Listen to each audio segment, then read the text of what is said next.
Hey, what's up guys? It's great to see you all again, and if you're new here, I'm Patrick and this is where I ramble about tech and other stuff. So not only is it Techtober, it also is the day after all the big channels released their iPhone 12 reviews, way before us mere mortals could get our grubby little hands on the iPhone 12. And that includes the Magsafe Charger and the silicone cases. Plus, since I'm based in Europe, I'm double screwed because usually stuff gets rolled out to us days or even weeks later than our friends in the US. But not today, because I just received my iPhone 12 silicone case a couple days early. Now, any normal person would say, oh cool, you got a case, big whoop. Alright, regular person, to us nerds, this means something, okay? And judging by the fact that you just clicked on this video, you're a nerd too, and you should be wearing that label with absolute pride. So let me take you on this journey called unboxing. Let's ramble. Hold up, place go wild when I pull up.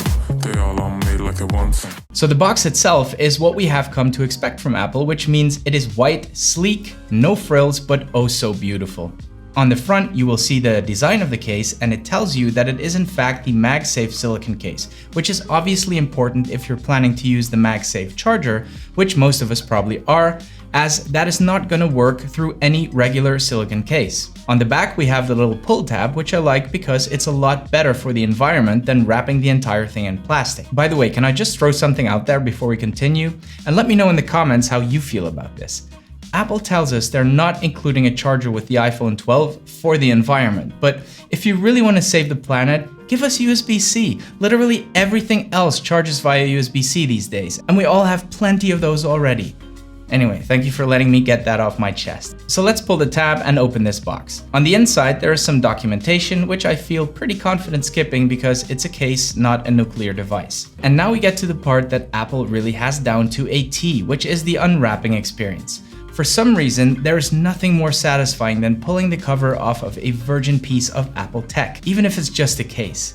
And I do really hope the wrapping is biodegradable, or I am a giant hypocrite for enjoying this so much. The case easily pops off, and what we get is what seems to be a very well-designed case. Dare I even say it feels good in the hand. I picked the black one because I'm old school like that, and there isn't enough of that YouTube cheddar rolling in yet, so I can't justify purchasing all those colors just yet. The buttons don't feel squishy despite this being a silicone case, and I do appreciate a good tactile button. It's got the Apple logo on the back, which is nice, and the case itself has a bit of a rubbery touch to it, so it won't slip out of your hands easily. The camera cutout has a raised profile for better protection. What I also like is that it offers protection all around, and the edges seem a bit raised, which is great because I like to flip my phone over face down when I'm trying to concentrate, and I don't want to see my screen flare up every time I get a message or an email. On the inside, there are two things that stand out. The first and most obvious one is of course the outline of the magnetic ring, which connects it to the Magsafe Charger and which also passes it through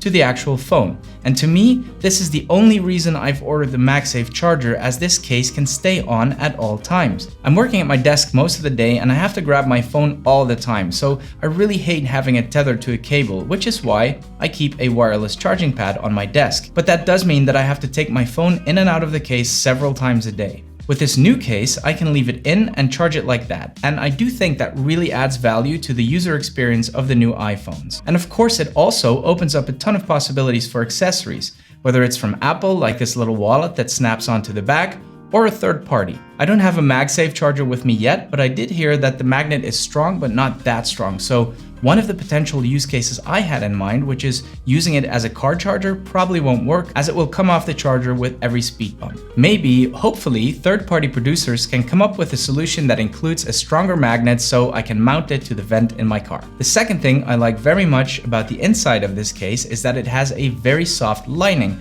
I don't know if this is microfiber or some other material, but I do appreciate this being soft so I won't scratch the back of my iPhone. On the bottom, you see the cutouts for the speakers and of course the lightning charger in case you want to use that. By the way, I'll be receiving a number of alternative cases from different companies in the next week or so be sure to subscribe and hit the bell so you won't miss out on that.